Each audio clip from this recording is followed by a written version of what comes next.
Queridos hermanos, buenos días. Hoy celebramos a San Beda el Venerable, historiador y doctor de la Iglesia, nacido en 672 o 673 y muerto en el año 735.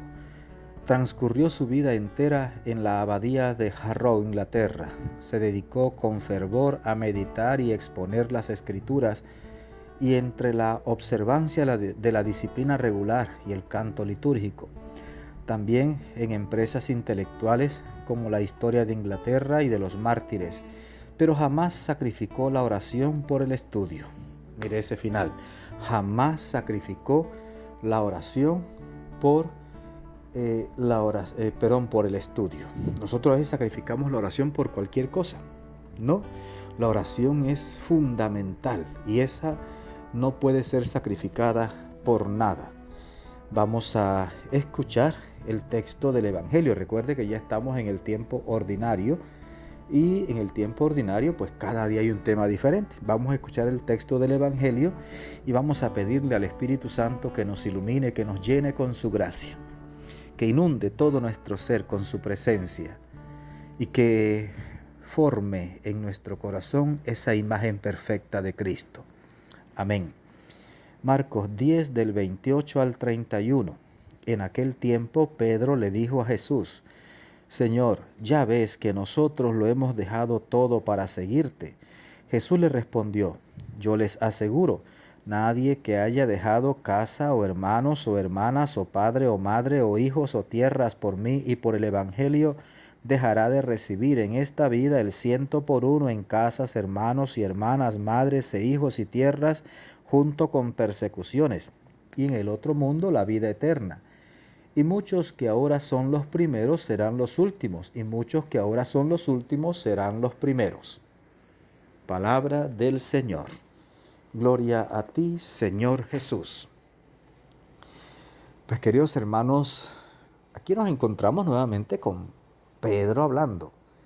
Pero es muy interesante la pregunta de Pedro, porque es una pregunta que quizás muchas veces también nosotros nos hacemos. Yo me acuerdo cuando yo estaba en la universidad que estaba todavía con las dudas de si iba al sacerdocio o no.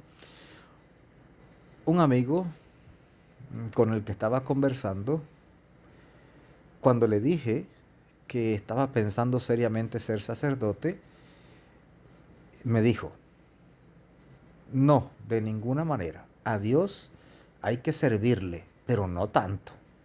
Y él era un hombre católico.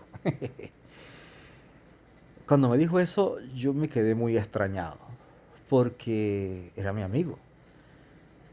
Y además, católico. Habíamos participado juntos en retiros espirituales y demás. Sin embargo, bueno, yo, pues, siguiendo el llamado de Dios, fui al seminario y fui ordenado sacerdote.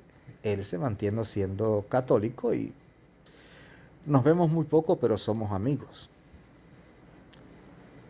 Yo tendría que pensar qué cosas yo he dejado para seguir el llamado del Señor, para seguir a Jesús. Seguramente yo hubiera tenido una profesión muy buena. Yo me acuerdo, a mí cuando estudiábamos matemáticas, pues me llegaron a ofrecer irme a la maestría y con otras posibilidades más, porque me iba muy bien en la carrera. Sin embargo, no pudo más ese llamado interior al sacerdocio y no me arrepiento.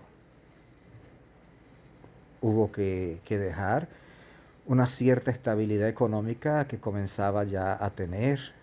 Tuve que dejar en ese momento mi carrito, dejar a mi familia, a mi mamá, con la que pues siempre me he sentido muy identificado. Tuve que salir, dejar mis 2 trabajos, que en ese momento, bueno, sí, mi trabajo como profesor de matemática. Tuve que dejar una serie de cosas. Y por supuesto, al elegir el sacerdocio, tuve que dejar de lado la posibilidad del matrimonio y de tener hijos, y yo quería tener muchos hijos. Entonces, tuve que dejar de lado Pues muchas cosas. Es que es imposible seguir a Jesús sin renunciar a algunas cosas. Incluso cosas que pueden ser muy buenas. Pero seguir a Jesús exige que uno renuncie a algunas cosas. Y aquí está la pregunta de Pedro: Señor, nosotros que hemos dejado casa, padre, madre, hermano, hermana, para seguirte a ti, ¿qué vamos a recibir? Jesús le dice, pues quien deje casa, padre, madre, hermano, hermana, hijo, familia, por mí y por el Evangelio, recibirá 100 veces más en esta tierra, con persecuciones y vida eterna en la otra. Y fíjese que eso es muy interesante. Cuando Jesús agrega ese con persecuciones. Porque es que Jesús nunca nos engaña. A veces nosotros nos engañamos y nos mentimos unos a otros. Jesús nunca nos engaña. Él no te está ofreciendo un camino de rosas. Las rosas tienen espinas. Él te ofrece la vida eterna y te ofrece su amor, su misericordia, su compañía, su cercanía, todo. Pero siempre con dificultades, porque seguir a Jesús implica cruz. Entonces, Él no te engaña. Y así nos dice, no se preocupen, le responde a Pedro, quien haya dejado casa, padre, hermano, hermana, hijos, familia, trabajo, por mí, por el Evangelio, recibirá 100 veces más con persecuciones en esta vida. Y en la otra vida, vida eterna. Qué maravilla, ¿no? Porque es que esta vida es corta. Y el Señor me promete estar conmigo y acompañarme y darme todo lo que yo necesito, aunque haya persecución, aunque haya dificultades, pero me ofrece también la vida eterna. Ofrece la vida eterna. Entonces yo creo que tenemos que ser ambiciosos en lo espiritual. Ambiciosos, no podemos conformarnos con el mínimo. Con esas gente que vive solo pensando en el aquí y en el ahora. No, pensemos en lo que nos espera después de la muerte, la eternidad. ¿Cómo quieres pasar tú la eternidad? ¿Dónde quieres pasar la eternidad? Yo quiero ir a la eternidad, pero en el cielo, junto a Dios, a disfrutar con Dios para siempre. Querido hermano, que el Señor te bendiga abundantemente, que la Virgen Santísima te acompañe y que tengas un maravilloso día.